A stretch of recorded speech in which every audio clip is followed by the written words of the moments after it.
When you deal with the horrors of war, oppression, and genocide, especially World War II, it's hard to not ask yourself the question how it was possible that such masses of ordinary people more or less suddenly start torturing and killing each other at these levels. Since 1945, scientists have also looked at this question.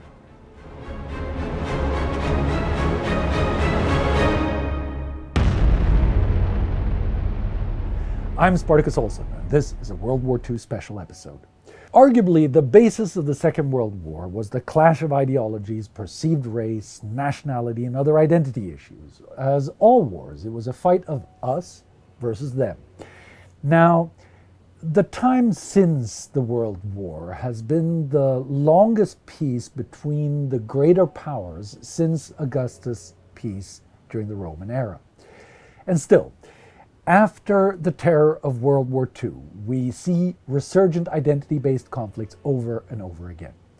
As an informed citizen in a free democratic country, it's really easy to dismiss this as something we, the famous us, wouldn't do, something that happens elsewhere, to other people. That is only they, the uneducated and evil them, that are capable of that kind of hatred. Thing is, we're wrong. Because all of us, without exception, have this capacity hardwired in our brains, and under the wrong circumstances, chances are any one of us would have run with the Nazis or Stalinists if we were just at the wrong place at the right time. No matter how liberal, how tolerant, how educated we are, we can't help but divide the world into us and them. How we respond to that is, however, very different. The reflexive division into my group and the people outside my group is a reflex in our brain tied to the survival of the group. An instinct that can easily be abused and turned against humanity if you know what buttons to press and the collective moral standards will allow it. When confronted with someone, we automatically order them as inside or outside our tribe, whatever that tribe may be. We use primarily our amygdala to react with measurable positive hormones and signal substances in our body when meeting those we perceive as us, and negative biological markers when we are confronted with those we perceive as them. That might sound like a standard reaction to things we don't like. But you see, these reactions are absent for food we like or dislike. Other animals trigger different reactions, and so on. It only applies in this way to interspecies interaction. These reactions do not apply to fixed traits or actual values of the opposite side. It is only tied to what we have learned from our environment and the people around us to perceive as us and them. In the 1920s and 1930s, this is exactly the problem that arises. The Soviets agitate against the bourgeoisie, the kulaks and the capitalists, the Nazis against the Jews, Slavs, homosexuals, and God knows what. No one likes the Roma and the Sinti. The Japanese despise the Chinese, who hate the Japanese and each other depending on ideology. The Irish hate the British. Those that fear communism agitate against the Russians, and paradoxically, also against the Jews. There is in fact no end to the reciprocal or unilateral hatred being afforded to others, to them.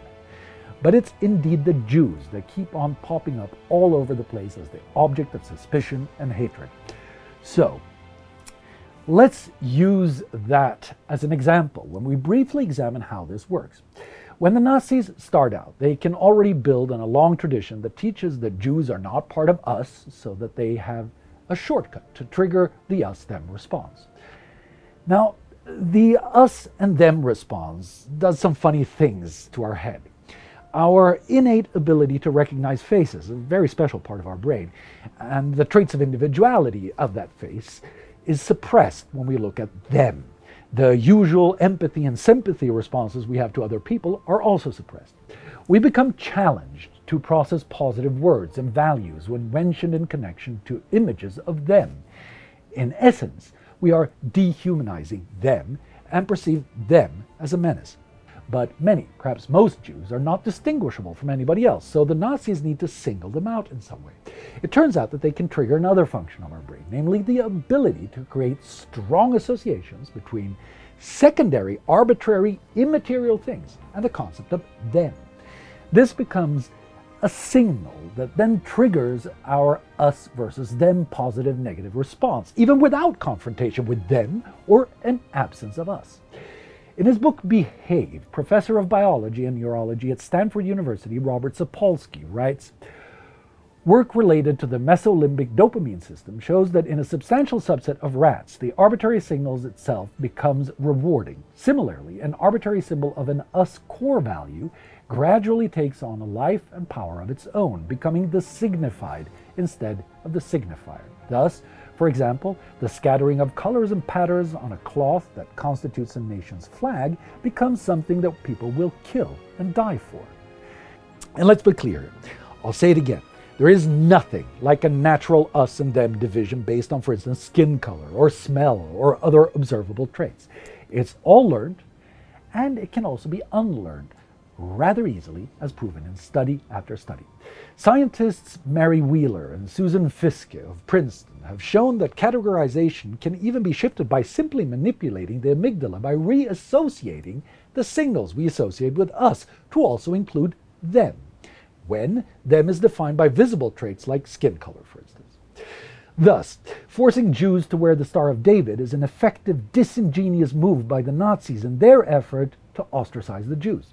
You see, this labels people that actually look and behave like everyone else, like us, and signals that they aren't, triggering the us versus them response.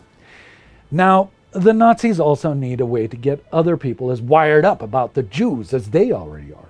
For this, they can rely on a part of the brain that all evolved animals, including us, have, called the insular cortex. This area deals with the reaction of disgust when we bite into rotten food or are confronted with something noxious, poisonous, that requires that we hold our breath or have a gag reflex. Basically, it protects us from getting food poisoning or choking. In humans, the insular cortex is also involved with moral or aesthetic disgust. Typically, it is activated when we see emaciated drug addicts and homeless people in rags. Through associating a group already perceived as them with elements that trigger our insular cortex, such as rats or filth or disease, we can have our insular cortex trigger a reaction of visceral disgust when confronted with them, or even just the idea of them. Parallele zu dieser jüdischen Wanderung durch die ganze Welt bieten uns die Massenwanderungen eines ebenso ruhelosen Tieres, der Ratte. Die Ratten begleiten als Schmarotzer den Menschen von seinen Anfängen an. Ihre Heimat ist Asien. Von dort aus wandern sie in riesigen Scharen über Russland und die Balkanländer nach Europa. So, if you ask yourself again how it was possible, how could so many either participate actively or just look the other way? Well, the answer is because they were, just like you and me, simply human. Humans looking at other humans through a lens that distorted the others to look like monsters, aliens, less than human, unworthy of the dignity of humanity. If you want to see some terrible effects of this and what normalized extreme identity politics in the 1920s, look here for our episode about the Greco-Turkish War in our Between Two Wars series. Support us to do more content to try to dispel some of the fog. Join the Time Ghost Army on Patreon or timeghost.tv. Now don't look through that ugly lens.